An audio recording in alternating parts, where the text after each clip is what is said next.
Hello ಮಕ್ಕಳೇ, welcome to the ನಮ್ಮ ವೇದಾಂತ SSLC. ಇವತ್ತು ನಿಮಗೆ ಟಾಪ್ 22 ಕ್ವಶನ್ಸ್ ಅನ್ನ ಕೊಡ್ತೇನೆ ಇನ್ ಸೆಕೆಂಡ್ ಲ್ಯಾಂಗ್ವೇಜ್ ಕನ್ನಡ. ಬಹಳ ಮಂದಿ ಕೇಳ್ತಿದ್ರು ಮ್ಯಾಮ್ ಸೆಕೆಂಡ್ ಲ್ಯಾಂಗ್ವೇಜ್ ಕನ್ನಡದನ್ನು ಸ್ವಲ್ಪ ಕ್ವಶನ್ಸ್ ಕೊಡಿ ಮ್ಯಾಮ್, ಯಾವ್ದು ಇಂಪಾರ್ಟೆಂಟ್ ಇದೆ, ಯಾವ ತರ ಕ್ವಶನ್ಸ್ ಅನ್ನ ಕೇಳ್ತಾರೆ ಮ್ಯಾಮ್ ಅನ್ನೋದು. I am not so much knowledgeable person in the second language Kannada. So ನನಗೆ ಜಸ್ಟ್ ಇನ್ಫಾರ್ಮೇಶನ್ ತಗೊಂಡ್ ಬಂದಿರೋದು, ಸ್ವಲ್ಪ ಟೀಚರ್ಸ್ ಅನ್ನ ಕೇಳಿ ಯಾವ ತರ ಕ್ವಶನ್ಸ್ ಅನ್ನ ಕೇಳ್ಬೋದಪ್ಪ. ಮತ್ತೆ I did even research of the model question papers, previous year question papers, ಯಾವ ತರ ಆಕ್ಚುಲಿ ಕ್ವಶನ್ಸ್ ಅನ್ನ ಕೇಳಬಹುದು ಅನ್ನೋದು, just to help you people. Okay, so our questions are ನಿಮಗೆ ಹೇಳ್ಕೊಡ್ತೇನೆ if it is useful to you people. So if it is useful, then please subscribe to the Nama Vedanta SSLC and hit the like button for you people. Okay, so let's start with the questions. Okay, let's start with the most important 22 types of questions. ಯಾವ ತರ actually questions ಅನ್ನ ಕೇಳ್ತಾರಪ್ಪ. Okay, ಯಾವ ತರ questions ಅನ್ನ ಕೇಳ್ತಾರೆ. First is ಈ ಪಾಠದ ಕೇಂದ್ರ ಭಾವನೆಗಳು ವಿವರಿಸಿ. ಈ ಪಾಠದ ಮೀನ್ಸ್ ಪಾಠ ಹೆಸರು ಹೇಳ್ತಾರೆ, ಆ ಪಾಠದ ಹೆಸರದು ಕೇಂದ್ರ.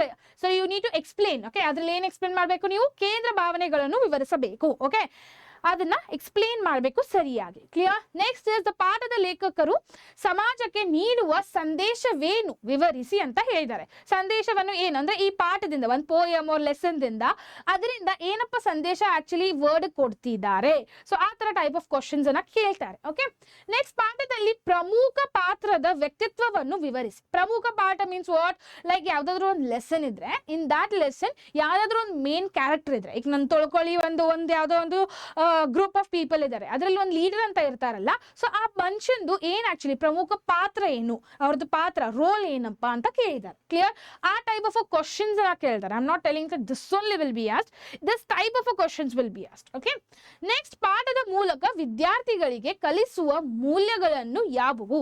ಸೊ ಮೌಲ್ಯಗಳನ್ನು ಮೀನ್ಸ್ ವಾಟ್, ಪಾಠದಲ್ಲಿ ಯಾವ್ದು ಇಂಪಾರ್ಟೆಂಟ್ ಇದೆ, ಹುಡುಗರಿಗೆ ಏನಪ್ಪಾ ತಿಳಿಬೇಕು, ಯಾವ ರೀತಿಯಿಂದ ತಿಳಿಸ್ತಿದ್ದಾರೆ ಅದನ್ನ, ಅದು ಕೇಳ್ತಿದ್ದಾರೆ. ಸೊ ಮೀನ್ಸ್ ಪಾಠದ ಎದಕ್ಕಂದ್ರೆ that lesson names will be, this type of questions will be asked. ಈ ತರ ಕ್ವಶನ್ಸ್ ಅನ್ನ ಕೇಳ್ತಾರೆ. ಓಕೆ, ನೆಕ್ಸ್ಟ್ ಕೊಟ್ಟಿರುವ ಸಾಲಿನ ಅರ್ಥವನ್ನು ವಿವರಿಸಿ. ಕೊಟ್ಟಿರುವ ಸಾಲಿನ ಅರ್ಥವನ್ನು ವಿವರಿಸಿ ಅಂದ್ರೆ they'll give one sentence to people, it's like grammar. Okay, English ನಲ್ಲಿ ಹೆಂಗ್ ಗ್ರಾಮರ್ ಕೇಳ್ತಾರಲ್ಲ ಅದೇ ತರ ಕೊಟ್ಟಿರುವ ವಾಕ್ಯವನ್ನು ಕೊಡ್ತಾರ ಅವರು, ಆ ವಾಕ್ಯವನ್ನು ಚೆನ್ನಾಗಿ ನೀವು ಎಕ್ಸ್ಪ್ಲೇನ್ ಮಾಡಬೇಕು. ಓಕೆ, ಅದನ್ನ ಅರ್ಥವನ್ನು ನೀವು ಎಕ್ಸ್ಪ್ಲೇನ್ ಮಾಡಬೇಕು ಸರಿಯಾಗಿ ಕನ್ನಡದಲ್ಲಿ. ಓಕೆ, ನೆಕ್ಸ್ಟ್ ಇಸ್ ಪಾದ್ಯದ ಸಾರಾಂಶವನ್ನು ಬರೆಯಿರಿ. ಸೊ ಪಾದ್ಯದ ಸಾರಾಂಶವನ್ನು ಅಂದ್ರೆ you need to write a summary, simple way ಸಮರಿಯನ್ನು ಬರೀಬೇಕು. ನೆಕ್ಸ್ಟ್ ಪದ್ಯದಲ್ಲಿ ಬಳಸಿರುವ ಅಲಂಕಾರ ಅಥವಾ ಭಾಷ್ಯ ಶೈಲಿಯನ್ನು ವಿವರಿಸಿ. If I am mistaking somewhere, please don't misprint me that I don't know Kannada. ಗೊತ್ತಿದೆಯಪ್ಪ ಕನ್ನಡ, ಒಂದೊಂದ್ಸಲ ಮಿಸ್ಪ್ರಿಂಟ್ ಆಗ್ಬಿಡುತ್ತೆ ಬಿಕಾಸ್ ಡೈಲಿ ಯೂಸ್ ಮಾಡೋದಲ್ಲ, ಅದಕ್ಕೆ. ಪಾಠದಲ್ಲಿ ಸಾಮಾಜಿಕ ಅಥವಾ ನೈತಿಕ ಸಂದೇಶವನ್ನು ವಿವರಿಸಿ ಅಂತ ಹೇಳಿದ್ದಾರೆ. ಕ್ಲಿಯರ್? ನೆಕ್ಸ್ಟ್ ಪಾಠದ ಶಿಕ್ಷೆಗೆ ಯುಕ್ತವೇ ಶಾರನ ನೀಡಿರಿ. ಓಕೆ, ದೇ ಹ್ಯಾವ್ ಟೋಲ್ಡ್ ಪಾಠದ ಶಿಕ್ಷೆಗೆ ಮೀನ್ಸ್ ಯುಕ್ತವೇ ಏನಂದ್ರೆ ಅದ್ರದ್ದು ಏನಪ್ಪ ಮೇನ್ ಮೋಟಿವ್ ಇದೆ ಅದ್ರ ಬಗ್ಗೆ ಹೇಳ್ಬೇಕು. ಪಾಠದಲ್ಲಿ ಒಂದು ಯುಕ್ತಿ ಮಾಡಿ ಅಂದರೆ ಅರ್ಥವನ್ನು ವಿವರಿಸಿ. ಪಾಠದಲ್ಲಿ ಒಂದು ಯುಕ್ತಿಯನ್ನು ಅಂದ್ರೆ ಏನು, ಸಮಥಿಂಗ್ ಗುಡ್. ಓಕೆ, ಏನೋ ಒಂದು ಕೆಲಸ ಮಾಡಿದ್ದಾರೆ, something great they have done it, ಅದರ ಬಗ್ಗೆ ಯುಕ್ತಿಯನ್ನು ಮಾಡಿ you people need to explain that thing. Okay, next ಪಾಠದ ಅರ್ಧವಾಗಿ ದಟ್ ಇಸ್ 3 ರಿಂದ 4 ವಾಕ್ಯಗಳಲ್ಲಿ ಅರ್ಥವಾಯಿಸಿ ಮೀನ್ಸ್ ಉತ್ತರಿಸಿ ಅಂದ್ರೆ ಏನು, ಪಾಠದಲ್ಲಿ ಆಧಾರವಾಗಿ. ಓಕೆ, ಅಂಧಾರವಾಗಿ ಮೀನ್ಸ್ ಯಾವ್ದಾದ್ರು ಒಂದು ಕ್ವಶನ್ ಕೇಳ್ತಾರೆ, ಅದ್ರದ್ದು ಲೈನ್ಸ್ 3 to 4 ಲೈನ್ಸ್ ಅಲ್ಲಿ ಆ ಟಾಪಿಕ್ ಬಗ್ಗೆ ಎಕ್ಸ್ಪ್ಲೇನ್ ಮಾಡಬೇಕು. ಓಕೆ, ಆ ಟಾಪಿಕ್ ಬಗ್ಗೆ ಎಕ್ಸ್ಪ್ಲೇನ್ ಮಾಡಬೇಕು. ಪಾಠದಲ್ಲಿ ಒಂದು ಮಾತ್ರದ ಕಾರ್ಯಗಳನ್ನು ನಿಮಗೆ ಏನು ಕಲಿಸುತ್ತವೆ. ಸೊ ಅಕಸ್ಮಾತ್ ಯಾವ್ದಾದ್ರು ಪಾತ್ರಗಳನ್ನು, ಯಾವ್ದಾದ್ರು ಕ್ಯಾರೆಕ್ಟರ್ ಬಗ್ಗೆ ಹೇಳಿದ್ರಂದ್ರೆ ಅದ್ರ ಬಗ್ಗೆ ಅದು ಆಕ್ಚುಲಿ ಏನ್ ಪ್ರೆಸೆಂಟ್ ಮಾಡ್ತಿದೆ ಅದ್ರ ಬಗ್ಗೆ ನೀವು ಎಕ್ಸ್ಪ್ಲನೇಷನ್ ಅನ್ನ ಕೊಡ್ಬೇಕು. ಕ್ಲಿಯರ್? ಪಾಠದಲ್ಲಿ ಬರುವ ಪ್ರಕೃತ ಚಿತ್ರಣವನ್ನು ವಿವರಿಸಿ.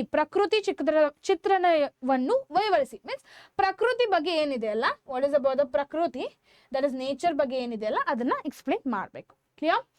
ನೆಕ್ಸ್ಟ್ ಪಾಠದಲ್ಲಿ ವಿಷಯಕ್ಕೆ ಸಂಬಂಧಿಸಿದಂತೆ ಒಂದು ಚಿಕ್ಕ ಪ್ರಬಂಧ ಬರೆಯಿರಿ. ಚಿಕ್ಕ ಪ್ರಬಂಧ means just like you need to write like essay. Okay, essay ತರ ಬರೀಬೇಕು. ಯಾವ್ದಾದ್ರು ಒಂದು ಪಾಠ ಹೆಸರು ಕೊಟ್ಟು ಅದನ್ನ ಎಸ್ಸೆ ತರ ಬರೀರಪ್ಪ, explain me the whole poem or explain me the whole chapter, ಆ ತರ ಕ್ವಶನ್ಸ್ ಅನ್ನ ಕೇಳ್ತಿದ್ದಾರೆ. ಓಕೆ, ಕೇಳಬಹುದು. ಪಾಠದಲ್ಲಿ ಬಳಸಿರುವ ರೂಪಕದ ಅರ್ಥವನ್ನು ವಿವರಿಸಿ. ರೂಪಕದ ಅರ್ಥವನ್ನು ಅಂದ್ರೆ ಆ ಟಾಪಿಕ್ ಬಗ್ಗೆ ಏನಪ್ಪ ರೂಪ, ಅದು ಏನ್ ನಮಗೆ ಆಕ್ಚುಲಿ ತೋರಿಸ್ತಿದೆ, ಅದರಿಂದ ನಮ್ದು ಏನಪ್ಪ ಬೆನಿಫಿಟ್ ಆಗ್ತಿದೆ ಮೀನ್ಸ್ ರೂಪ, ಅದರ ಕ್ಯಾರೆಕ್ಟರ್ ಏನು, ವಾಟ್ ಇಸ್ ದಟ್ ಕ್ಯಾರೆಕ್ಟರ್, ಅದ್ರ ಬಗ್ಗೆ ಕೇಳ್ತಿದ್ದಾರೆ. ಪಾಠದ ಘಟನಾವಳಿಗಳನ್ನು ಕ್ರಮವಾಗಿ ಬರೆಯಿಸಿ. ಓಕೆ, ಈ ಪಾಠದಲ್ಲಿ ಇಂದಿನ ಸಾಮಾಜಿಕ ಹೇಗೆ ಸಂಬಂಧಿಸಿದೆ ವಿವರಿಸಿ.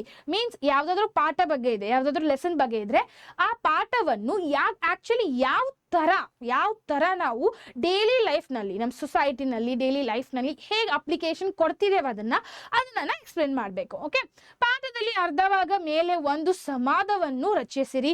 ಪಾಠದ ಪಾತ್ರಗಳಲ್ಲಿ ನಿಮಗೆ ಇಷ್ಟವಾದ ಪಾತ್ರವನ್ನು ಪರಿಚಯಿಸಿ. ಈಗ ಯಾವ್ದಾದ್ರು ಒಂದು ಲೆಸನ್ ಕೊಟ್ರೆ ಅದರಲ್ಲಿ ನಿಮಗೆ ಯಾವ್ದು ಕ್ಯಾರೆಕ್ಟರ್ ಸೇರಿದೆಯಪ್ಪ, ಆ ಲೆಸನ್ ಎಲ್ಲ ನನಗೆ ಯಾವ ಕ್ಯಾರೆಕ್ಟರ್ ಸೇರಿದೆ, ಆ ಕ್ಯಾರೆಕ್ಟರ್ ಬಗ್ಗೆ ನೀವು ಸ್ವಲ್ಪ ಎಕ್ಸ್ಪ್ಲನೇಷನ್ ಕೊಡಬೇಕು. ಮೀನ್ಸ್ ಎದಕ್ಕೆ ನಿಮಗೆ ಅವ್ನು ಸೇರಿದಾನೆ, ಆ ಕ್ಯಾರೆಕ್ಟರ್ ಎದಕ್ಕೆ ನಿಮಗೆ ಸೇರಿತ್ತು, ಅವ್ನು ಏನ್ ಮಾಡ್ತಿದ್ದಾನೆ, ಅವೆಲ್ಲ ಎಕ್ಸ್ಪ್ಲನೇಷನ್ ನೀವು ಕೊಡಬೇಕು. ಆ ತರ ಕ್ವಶನ್ಸ್ ಅನ್ನ ಕೇಳ್ತಾರೆ. ಓಕೆ, ನೆಕ್ಸ್ಟ್ ಈ ಪಾಠದಲ್ಲಿ ನೀವು ಕಲಿತಿರುವ ಪಾಠವನ್ನು ವಿವರಿಸಿ. ಸೊ ಈ ಪಾಠದಲ್ಲಿ means they will give one topic, ಅದರಲ್ಲಿ ಏನು ಆಕ್ಚುಲಿ ನೀವು ಕಲಿತಿದಾರಲ್ಲ ಅದರ ಬಗ್ಗೆ ನೀವು ಎಕ್ಸ್ಪ್ಲನೇಷನ್ ಅನ್ನ ಕೊಡಬೇಕು. Clear? So these are the questions, means type of a questions which they will ask in the second language English.